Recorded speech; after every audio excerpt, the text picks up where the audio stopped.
Good morning, everybody. This is another Torah, Devar Torah, brought to you by TorahAnyTime.com from Congregation Magen David, Los Angeles. This week's Parashat Bo, we're in the middle, as you all know, of the Exodus of Egypt. And this week there's going to be the final three last plagues that is going to be done to the land of Egypt and to Paro, and then Be'ezrat Hashem, everybody will see, like it says in the end of the parasha, B'yad HaChazakah, the strong hand, the mighty hand of God, of Hashem, and Hashem will take us out of the land of Egypt on our way to our freedom. To be free of slaves, and to become a nation, Bnei Israel, that is the goal in receiving the Torah in Har Sinai. And the question that always bothered me when I was a child, when my Rebbe used to teach us these parashiyot, and I'm sure it bothered you too, is, we're living today in a life that everything is, most countries today are democratic countries. But we know of countries, we don't have to go so back in time, that things were not democratic and they were ruled by tyrants. They were ruled by people who didn't care about democracy. And if you do one thing wrong, your head is chopped off. I mean, you don't have to go so far away. You all remember Saddam Hussein before he was assassinated. So, I always pictured Paro like a kind of Saddam Hussein kind of guy.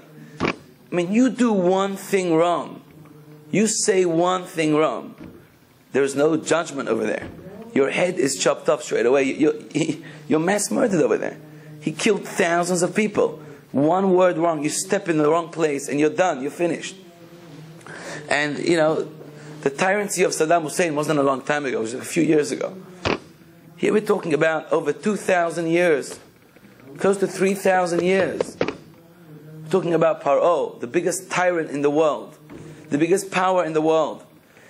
He's not a guy who has to worry about any coverage, news coverage, media coverage, PR with his neighbors. What's the world opinion going to say? He didn't have to worry about all these things. So my question that always bothered me was, picture this. Moshe comes to Paro and he says, "Hey Paro, you better let the Jews out, because if you don't, Hashem is going to strike you and your people and your land." So what does Paro say to Moshe? Who is Hashem that I have to listen to his voice? So what does Moshe do? He says, "Okay, you don't believe us? We're going to bring you the plague of blood. Let us out. It's not good enough. We're bringing you the plague of frogs." And then we go to all the 10 plagues. I mean, come on, guys. Wake up, Paro. Why didn't you kill Moshe Rabbeinu by now? Moshe Rabbeinu has the guts to go to Paro and warn him and tell him, if you don't let us out, we're going to bring upon you, your children, your people, your land, terrible plagues. Blood, frogs, lice, wild animals, plagues, animals are going to die, hail, fire. What's going on over here? And Paro sticks with this all the time. He doesn't do a thing, not a thing. He allows Moshe to come into his palace. He allows Moshe to warn him. And Paro is so strong over there, so mighty. He could have just told one of his guards, chop off this guy, this nuisance head, enough is enough. Maybe, okay, after the first plague, not second plague, but come on. And Paro lets this happen all the time. So this was always bothering me. How comes Paro, the tyrant, who had no problem, didn't have to worry about world opinion, allowed Moshe Rabbeinu to come in and out of his palace and tell him and speak to him in such a manner, in such a tone, and he didn't do a thing to him? And the answer is, it's very simple. We have to understand, our sages explain, as the Chachamim explain, that this fight between Paro and Moshe Rabbeinu was not a fight of who's stronger, me or you. Let me show you who's more powerful, me or you. If that would have been the case, Moshe Rabbeinu, the first time he stepped foot in Paro's palace and said those words, believe me, he wouldn't have gone out back alive. But Paro understood this is a deeper fight. This fight was much deeper than who's stronger, me, Paro, you, Moshe. No, it wasn't just a fight like that. But this fight was a philosophical fight. It was a deep fight. Who is in charge of the world? Who is the God, the most powerful person in the world? Paro told all his people that he is the God of the world. Paro said, I am in charge. There is no other God. So when Moshe came to Paro the first time and says, hey Paro, let my people out, otherwise we're going to bring on you, he didn't say we, our God, the God of Israel, is going to bring on you all these plagues. What did Paro say? Who is your God? I've never heard of him. And this was what the fight was about. Moshe and Paro's people. Paro and Paro's people said there's only one power, only one God. And Egypt believed that Paro was the God. And Moshe Rabbeinu said, not true. There is one God in the world, the one mighty, one power, and He's the God of Israel. And He controls you, and He controls Egypt, and He controls every one of you too. And I'm going to show you with these plagues that He's in charge of the world and not you, Paro. And Paro was not willing to accept. Paro said, not true. And that was what the fight was about. And the Midrash explains us, Paro used to go to the bathroom in the morning in the river Nile, early in the morning. He used to pretend he's a god. He didn't need to go to the bathroom. He didn't need to be excused like human beings need to. And he used to go very early when everybody was asleep in the morning, and that's when he used to relieve himself early in the morning.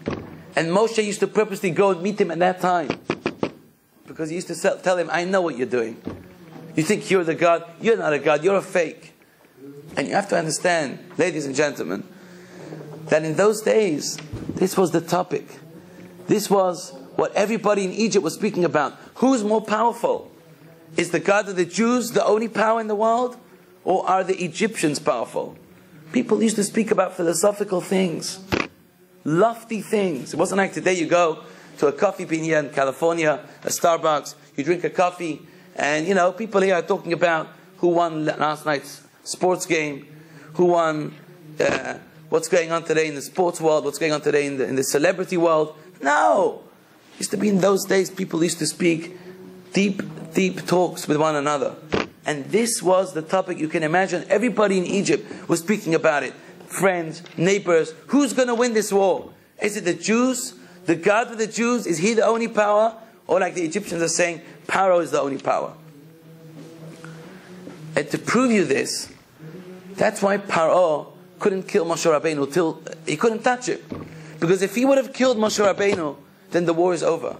Moshe Rabbeinu said, I'm going to show you. Let me show you who's the most powerful person in the world.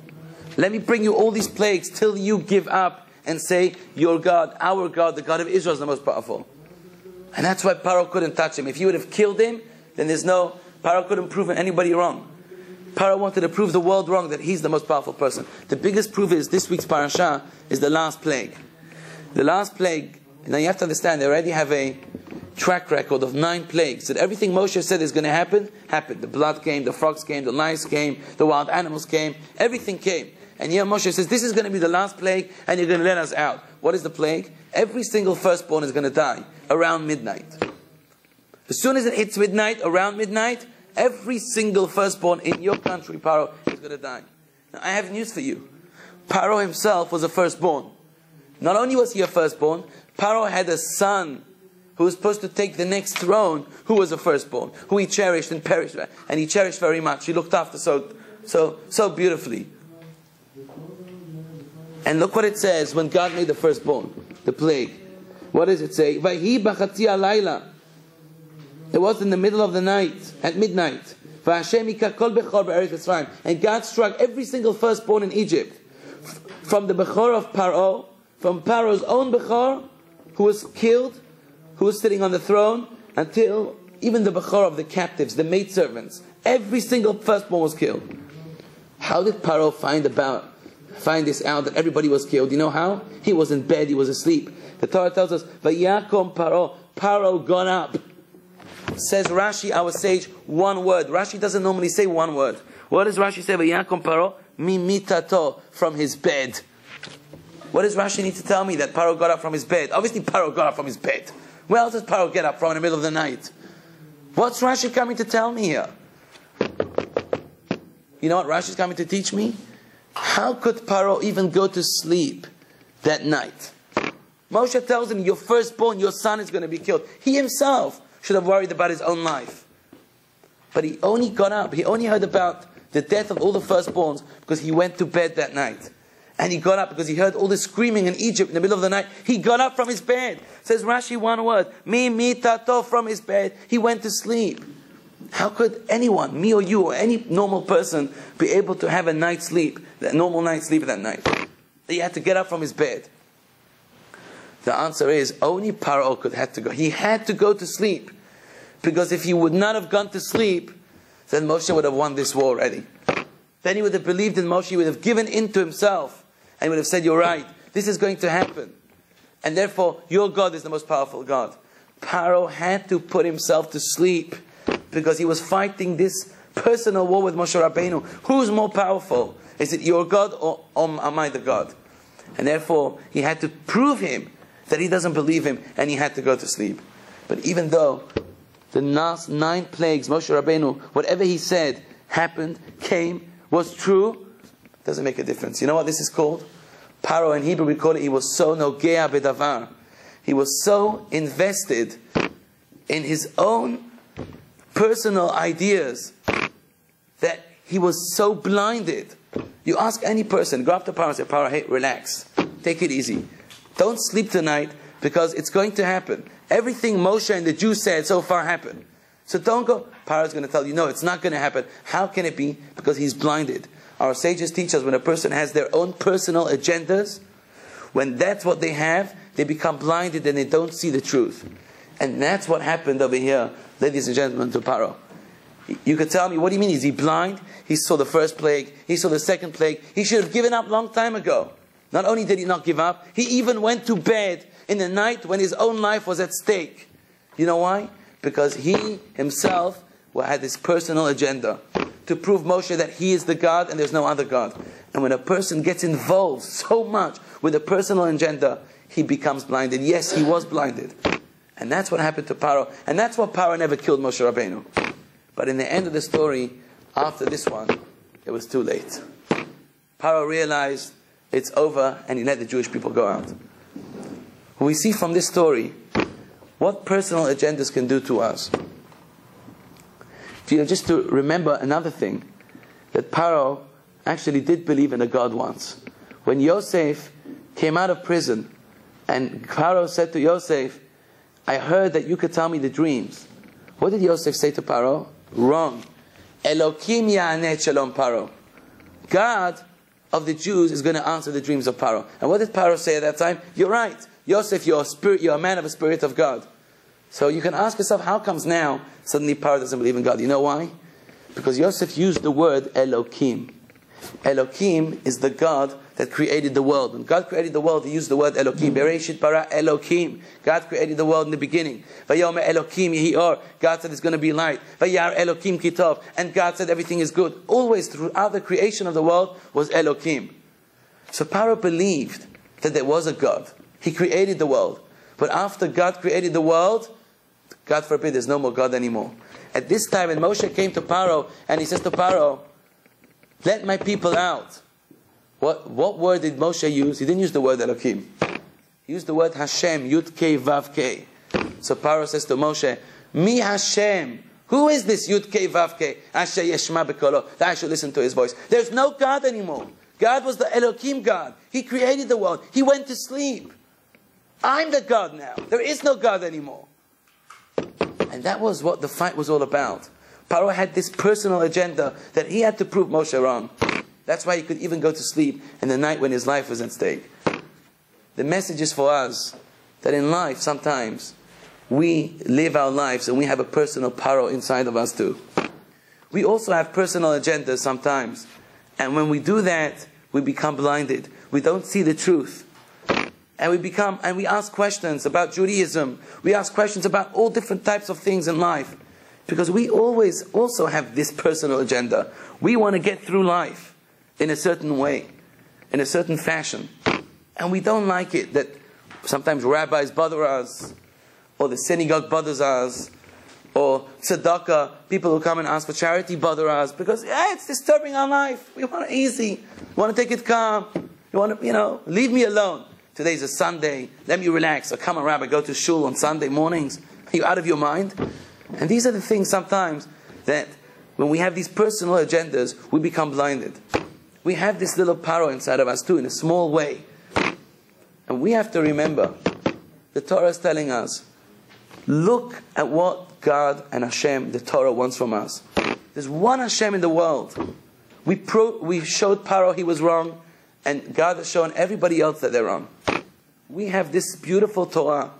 We have this beautiful Hashem who's looking after our lives, who's giving us and showering us everything that we need.